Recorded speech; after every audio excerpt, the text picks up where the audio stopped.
SM과 하이브 양사는 국내 엔터테인먼트 업계를 선도하는 대형 기획사입니다. 두 회사가 합쳐진다면 전체 시장 매출의 66%가량을 차지하는 독과점적 지위를 가지게 될 것입니다. 무엇보다 독과점으로 가장 큰 피해를 겪는 것은 결국 K-팝 팬분들입니다. 자, 첫 번째 키워드 SM 내분 점입 가경. 자, 경영점 분쟁을 겪고 있는데 워낙에 산업적으로도 큰 이슈고 또 전 세계 팬들이 주목하고 있는 이슈여서 이게 좀 중요하다고 판단됩니다. 네. 자, SM 엔터테인먼트가 하이브의 공개 매수에 반대를 하면서 여론전을 펼치고 있어요. 네, 방금 전에 보신 영상과 함께 네. 이제 SM 측이 기업 공시 자료를 지난 20일에 동시에 발표를 했습니다. SM 경영진은 하이브가 회사를 인수하게 되면 SM 소속 아티스트는 하이브 소속 아티스트에 밀려날 수 있다고 주장을 했고요. SM만의 색깔이 사라지면서 기업 가치도 떨어질 거라고 지적을 했습니다. 네. 그러면서 SM이 현 경영 체제를 유지하면 하이브가 제안한 공개 매수 가격 12만 원보다 주가가 더 높아질 거라고 주장을 했는데요. 기업 가치가 더 올라가면 하이브의 공개 매수에 응하지 않는 게 주주들에게 이득이라고 주장을 한 겁니다. 네. 어제는 또 하이브가 기업 설명회를 열었잖아요. 네, 박지원 하이브 CEO는 K-팝의 전 세계 영향력을 유지하고 주류로 만들기 위해서는 SM 인수가 필요하다고 재차 강조를 했습니다. SM 인수가 적대적 인수합병이라고는 생각하지 않는다. 최대 주주와 합의하에 했고 또 SM 경영진과도 적대할 의도가 없다라고 밝혔습니다. 새롭게 발표된 SM 3.0 전략에 대해서도 적극적으로 돕겠다는 입장인데요. 하이브는 북미 시장에서 방탄소년단으로 큰 성과를 거뒀잖아요. 네. 그래서 그 경험을 바탕으로 SM 아티스트에게 도움을 줄 수 있고 또 반대로 중국을 비롯한 동남아 시장에서는 SM 측이 하이브 아티스트를 도와줄 수 있을 거라면서 양사의 시너지가 발생할 것이라고 말했습니다.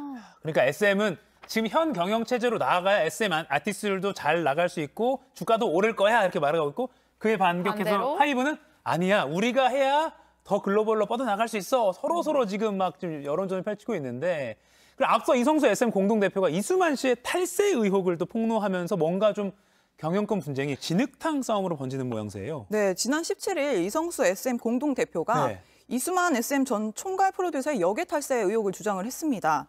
쉽게 말해서 이수만 씨가 홍콩에 CTP라는 개인 회사를 만들어서 SM이 해외 음반사에서 받을 돈의 6%를 떼갔다는 의혹입니다. 그러니까 일종의 좀 통행세를 받았다는 거죠. 예. 이수만 씨는 앞서 국내에서도 개인 회사인 라이크 기획을 통해서 매년 200억 원이 넘는 돈을 가져가다가 국세청에 적발된 바가 있습니다.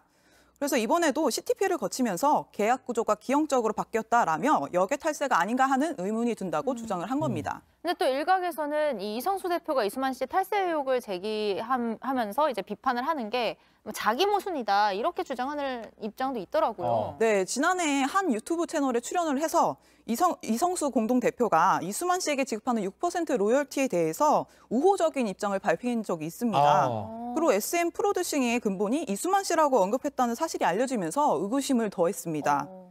그간 이수만 씨의 행동을 묵인하고 또 동조했다고 볼 수 있는 이성수 대표의 태도가 좀 이중적이라는 비판이 있었던 건데요. 네. 사실 이성수 공동대표는 소위 이수만 친이대라고 불리는 처족합니다. 그래서 왜 갑자기 이렇게 등을 돌렸는지에 대해서 좀 의문이 많았었거든요. 그런데 이제 그중에서 라이크 기획 문제에 대해서 법적 책임 이제 소재를 다루다 보니 이수만 씨하고 SM 형 경영진이 갈등한 것 아니냐라는 주장이 제기되고 있습니다. 자, 그러니까 이수만 씨가 해외를 통해서 뭐 탈세했어요라고 지금 이성수 대표가 폭로를 했고 그 폭로에 대해서 다시 이수만 씨가 또 재반격을 했죠. 네, 이수만 씨는 앞서 이제 이성수 대표의 폭로에 대해서 네. 세상을 떠난 아내의 착한 조카로 4살 때부터 봤는데 마음이 참 아프다라는 취지의 언급을 했습니다. 근데 이 발언에 대해서 이성수 대표가 또 바로 또 답을 남겼는데요. 또 바로. 네, 착한 제가 이제 선생님의 행보를 잠시 멈추게 해야 할 것 같다라면서 저와 함께 모두에게 무릎을 꿇고 용서를 구하자라고 목소리를 높였습니다. 이성수 대표는 이와 함께 이제 이날 지난 17일 두 번째 동영상을 통해서 다음 달로 예정된 주주총회에서 대표 이사직을 내려놓고 백의종군하겠다고 또 선언을 했습니다. 네, 앞으로 뭐 이성수 대표랑 이수만 그 사이에 또 어떻게 전개가 될지 지켜보는 것도 하나의 포인트가 될 것 같고요. 또 사실은 그동안 SM 소속 가수들이 수상을 할 때마다 이 소감을 말할 때 꼭 선생님, 이수만 선생님 맞아요. 이렇게 선생님을 붙여서 수상 소감을 밝혔었거든요. 이수만 선생님께 감사드려요. 꼭 이렇게 영광을 네. 돌리고 막 그랬지 빠지지 않아요? 않았어요. 네네네. 근데 최근 시상식에서 이게 사라져서 팬들은 그 부분에 좀 집중을 하는 것 같더라고요. 네, 맞아요. 가장 최근에 있었던 게 지난 18일에 열렸던 서클 차트 뮤직 어워즈 2022가 열렸었습니다. 네. 이날 이제 올해의 가수상 디지털 부분 7월과 올해의 가수상 피지컬 앨범 1분기로 이제 각각 이제 에스파와 NCT가 수상을 했는데요. 네. 이날 이제 팬들과 소속사 식구들에게 감사한다고 전했지만 기존과 다르게 이순만 전 총괄 프로듀서에 대한 언급은 없었습니다. 그래서 이게 좀 가장 눈길을 끄는 대목이었습니다. 이게 뭐 계산된 건지 아니면 뭐 그냥 뭐 우연히 그렇게 한 건지는 모르겠지만 팬들이나 또 언론은 주목할 수밖에 없죠. 자, 그리고 또 앞서 배우 김민종 씨와 작곡가 유영진 씨는 또 이수만 씨에 대한 공개적인 지지를 선언하기도 했는데, 그러니까 팬들은, 그리고 저희도 이게 궁금해요. 그러니까 지금 SM 아티스트들은 어떤 입장인가 나온 게 있나요? 사실 아직 공식적인 입장은 없습니다. 근데 이제 샤이니 키씨 같은 경우에는 최근 이제 리패키지 앨범을 발표했는데요. 네. 이 발매 기념 라이브 방송에서 누구보다 콘서트가 하고 싶은 사람이긴 한데 모르겠다. 회사가 뒤숭숭해서라고 언급을 했었고요. 아. 소녀시대 태연 씨는 지난 16일 자신의 인스타그램을 통해서 영화 부당거래 속 한 장면을 공유했습니다. 검사 역할의 류승범 씨가 골프장에서 괴한의 습격을 받은 재력가를 보면서 정말 다들 열심히 산다, 열심히들 살아라고 비판을 하는 그 그런 장면 있죠. 모습인데요.